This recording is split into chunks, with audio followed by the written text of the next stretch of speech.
Muy buenos días, estimados alumnos del primero B, espero que se encuentren muy bien. El día de hoy continuamos con los contenidos de géneros periodísticos y en este caso vamos a ver el género mixto o interpretativo, que está compuesto principalmente por un género en particular llamado la crónica.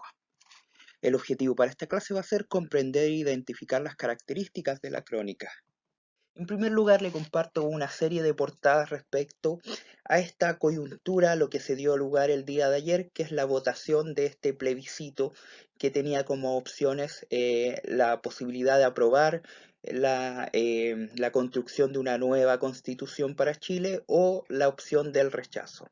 Independiente de la opción que ustedes tengan o que sus familias tengan, ¿verdad? Es importante recalcar este día pues es un día histórico, un plebiscito histórico y tuvo una amplia acogida y participación de parte de la ciudadanía. Y principalmente, en mi caso lo viví de manera personal, me tocó ser vocal de mesa en una de las sedes de Coltauco, vi mucha gente joven votando y eso es rescatable. Ustedes cuando ya tengan su mayoría de edad ejerzan este derecho que tienen como ciudadanos de dar su voto e influir en las decisiones que se tomen como país.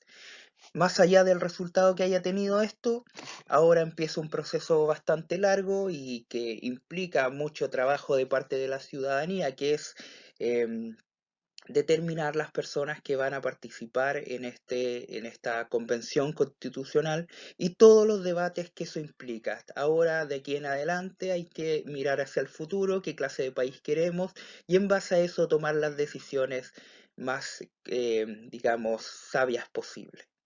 Les compartía eso y ahora vamos a nuestra clase. En la clase pasada aprendiste básicamente los géneros periodísticos de opinión. Vimos tres en particular, que era la columna de opinión, la carta al director y la editorial.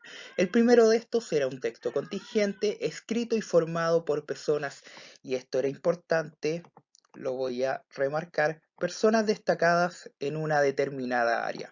Obviamente le da más peso a una columna de opinión que la persona que está escribiendo sea alguien relacionada a la materia y que tenga estudios, que sea, como dice aquí, destacada, que tenga conocimiento de causa en el área de la cual está hablando.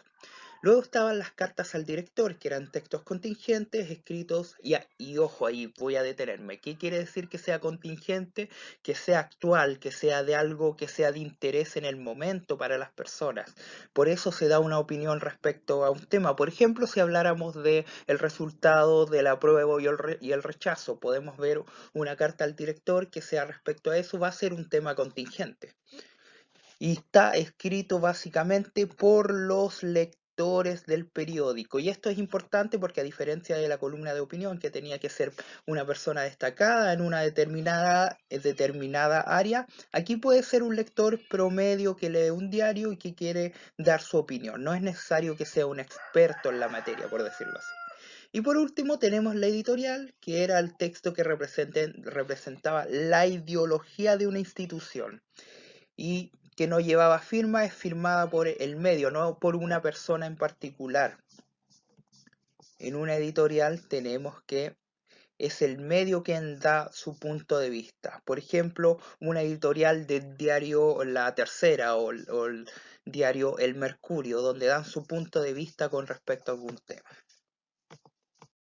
Ahora, para ir comenzando, recordemos que en la prensa escrita y en general habían tres tipos de géneros periodísticos.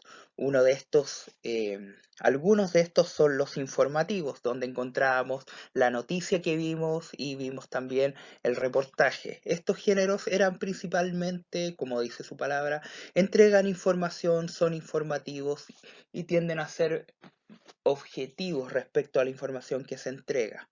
Había una diferencia ahí entre el reportaje y la noticia. La noticia iba directamente a los datos que se tienen y en el momento sobre un hecho actual que es reciente y de interés. En cambio, el reportaje era una ampliación a esta información, una indagación más allá respecto a un tema. Teníamos los géneros de opinión, que eran básicamente los que le nombraba anteriormente, la columna de opinión, eh, la editorial y la carta al director.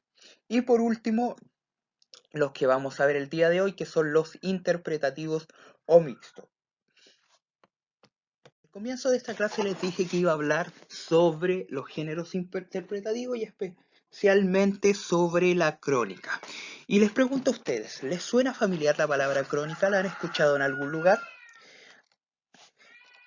En base a eso, a esa pregunta, y quizás ustedes ya reconocen el título que tengo aquí abajo a la izquierda, les voy a compartir un extracto de una obra de Gabriel García Márquez llamada La Crónica de una muerte anunciada, que es una novela de este autor colombiano. Les comparto el inicio, dice: el día en que lo iban a matar, Santiago Nazar se levantó a las 5:30 de la mañana para esperar el buque en que llegaba el obispo. Había soñado que atravesaba un bosque de higuerones donde caía una llovizna tierna, y por un instante fue feliz en el sueño, pero al despertar se sintió por completo salpicado de cagada de pájaros. Siempre soñaba con árboles, me dijo plácida al Linero, su madre evocando 27 años después los pormenores de aquel lunes ingrato. La semana anterior había soñado que iba solo en un avión de papel de estaño que volaba sin tropezar por entre los almendros, me dijo. Les comparto más allá de solo ser el alcance de palabras, de hablar, que se llama crónica, porque el estilo de Gabriel García Márquez es bastante periodístico, él también fue un periodista, y mucho de este extracto nos da referencias nos remite, nos hace pensar, nos evoca a un texto periodístico, como cuando dice, me dijo Plácida Linero, su madre, evocando 27 años después los pormenores de aquel lunes 5. Pero ¿de dónde viene el término crónica? ¿Qué significa crónica? Básicamente, y aquí comparto una imagen de un videojuego que ustedes deben conocer, ¿verdad? Eh, los comparto porque corresponde al nombre de crónica, proviene del griego cronos, que significa tiempo. ¿Y quién era Cronos? Básicamente uno de los titanes del Olimpo, de la mitología griega. De ahí proviene el término. Ahora pasemos a ver las características de la crónica. Básicamente presenta de manera detallada y de forma temporal, eso es importante, de forma temporal, los pormenores y alternativas de un suceso ocurrido, que es de interés público, al igual que una noticia eh, tiene que ser un suceso de interés público, ¿verdad? La diferencia es que no tiene que ser necesariamente un suceso ocurrido de manera en lo inmediato, en lo anterior, ¿verdad? En lo reciente, de la misma manera como una noticia. Una noticia, el suceso tiene que ser totalmente reciente. Y ojo, anoten estas características y estas explicaciones, por favor. Eh, y aquí, más que solo dar la información, se va relatando todo de una forma temporal, casi como en un relato, en el paso del tiempo. Existen distintos tipos de crónicas, te encontramos crónicas policiales, políticas, deportivas y sociales. Y es considerado un género mixto debido a que además de presentar hechos, realiza un análisis valorativo de esto. O sea, hay ciertas marcas de subjetividad. No quiere decir que sea totalmente subjetivo, sino que tiene que seguir siendo objetivo, pero buscando ciertas valoraciones, dando cierta explicación, cierta interpretación a los hechos que ocurren. Ya habiendo reconocido algunas características generales de una crónica, ¿qué diferencia la crónica de los géneros que son puramente informativos? Recuerden que la noticia respondía de manera específica a ciertas preguntas, ¿verdad? El qué, el cómo, dónde, cuándo, por qué. Y esto lo respondía Lenguaje preciso y puramente objetivo, solamente información, sin dar juicios de valor. Lo único que sí podía incluir era en algunas partes de la noticia podía incluir citas de los involucrados, ¿verdad? Algunas apreciaciones de los involucrados, pero siempre como con un valor informativo de dar apreciaciones de personas como citas, no valoraciones de quien emite el texto.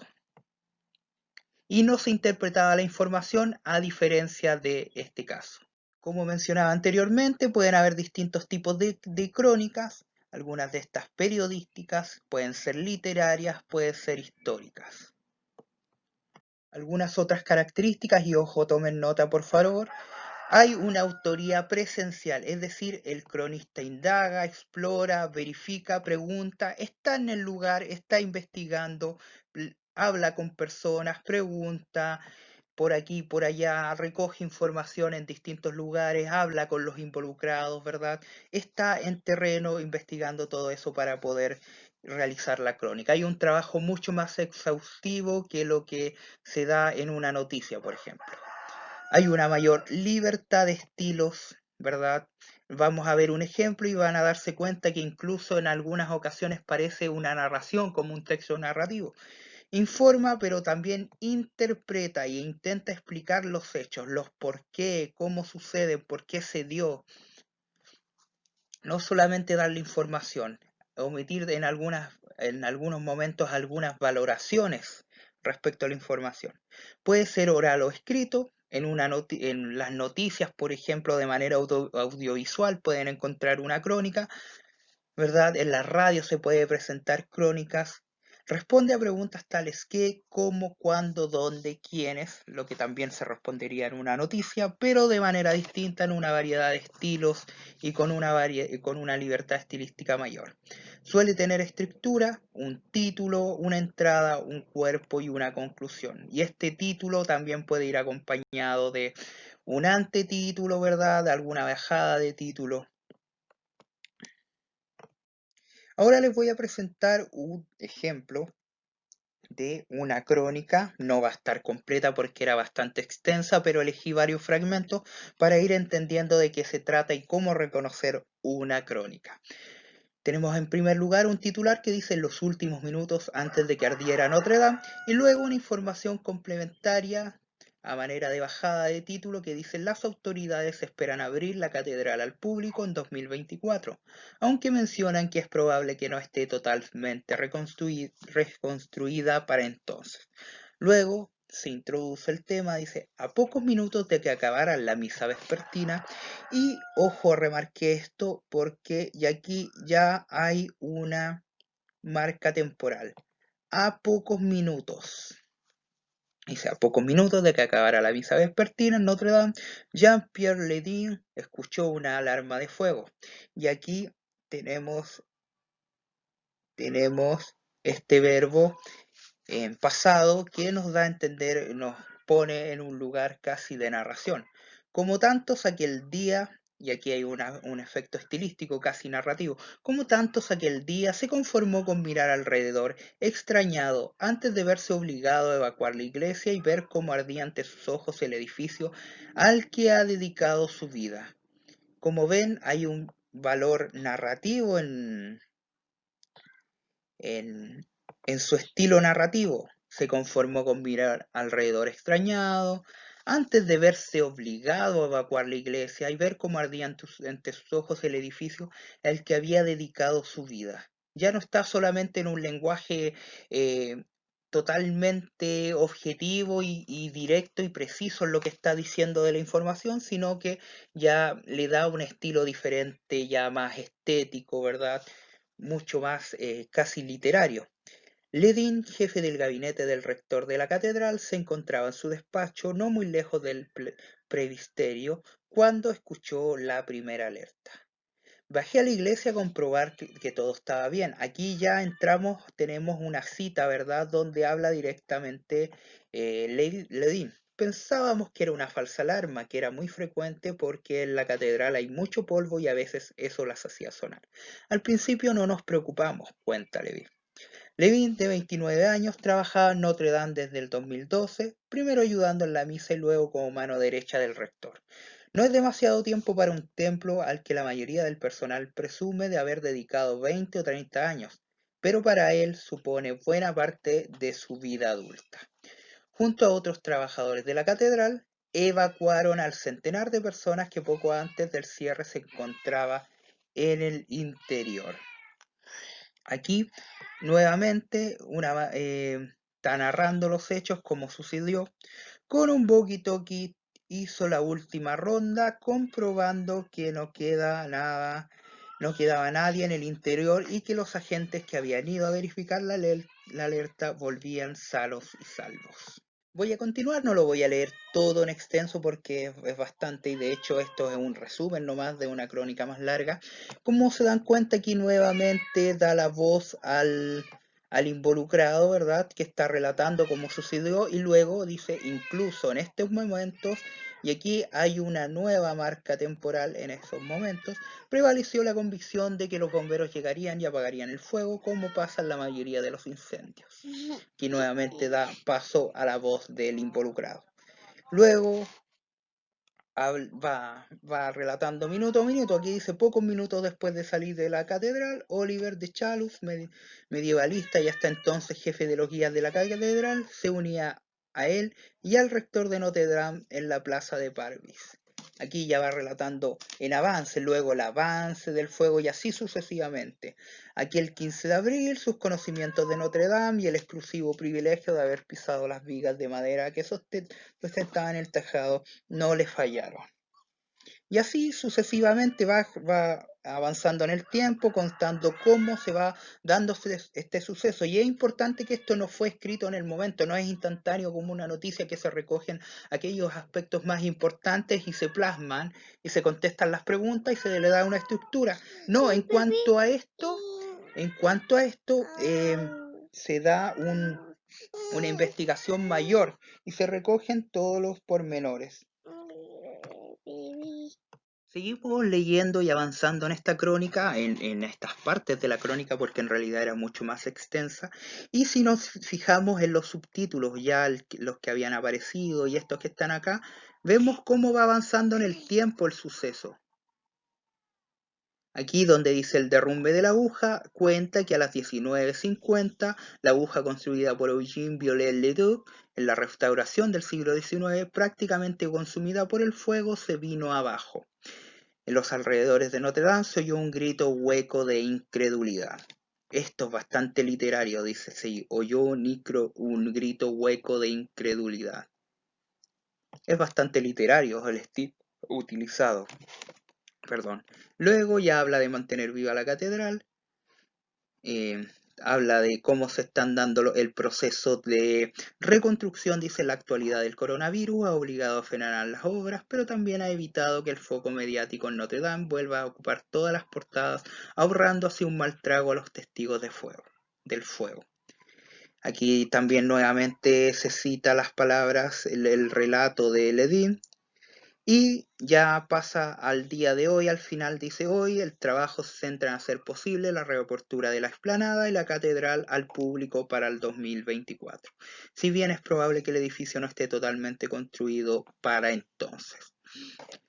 Dio un recorrido desde cómo comenzaron los hechos, desde cómo se suscitó este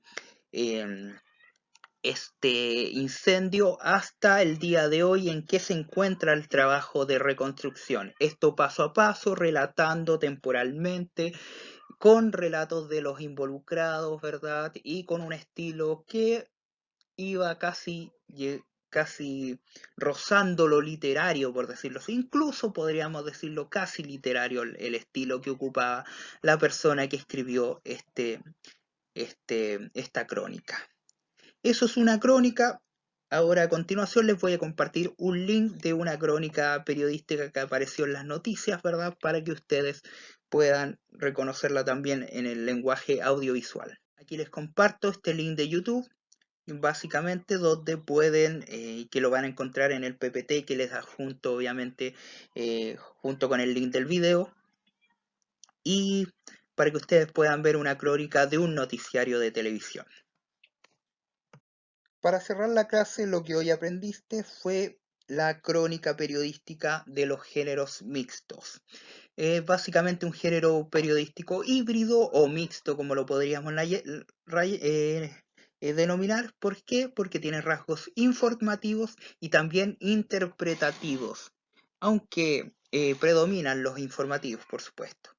Entre las características que habíamos mencionado, el autor es un testigo presencial de los hechos. ¿Qué quiere decir esto? Que habíamos dicho que indagaba, que estaba presente, que entrevistaba personas, que se involucraba recogiendo datos in situ, donde ocurrían los hechos. Destaca la libertad expresiva, lo vimos en el ejemplo, incluso habían frases que recordaban a textos literarios, ¿verdad? A textos narrativos. Hay una libertad expresiva en el estilo, la forma de narrar y el estilo creativo del autor. El hecho se establece entre dos fechas y debe tener una, y esto es importantísimo, esto lo dijimos, tiene una secuencia temporal. Narra, y lo vimos en el ejemplo, partía narrando el ejemplo desde que comenzaba este incendio hasta los trabajos de reconstrucción. Aquí hay un cruce entre información e interpretación, ¿verdad? Y se plasma una versión personal, pero que mantiene la objetividad. No es totalmente subjetivo, no es una opinión sobre un tema, sino que se busca informar, pero al mismo tiempo se va interpretando y se va dando una mayor libertad expresiva al momento de narrar los hechos. En la estructura tiene una titulación que puede ser un título y un antetítulo o subtítulo. Aquí nosotros vimos que tenía un título y luego un subtítulo el texto, luego un cuerpo, y al final llegaba al punto de hablarnos de la reconstrucción y en qué estado se encontraba hoy. Ahí encontrábamos una conclusión para este texto. Y en cuanto a estilo, tiene contenido preferentemente centrado en la función informativa sin llegar a ser una noticia. No es, tiene mayores libertades que una noticia. Eso ha sido la clase de hoy, espero que haya sido de su utilidad y recuerden un nuevo llamado a ver la historia, lo reciente, lo que sucedió el día de ayer. Es un camino de apertura para el trabajo cívico de todos nosotros y especialmente de ustedes que son jóvenes y que en los próximos años van a tener derecho a sufragio. Siempre invitaciones a participar, a estar presente, a votar y a tener siempre una opinión en el caso de ustedes.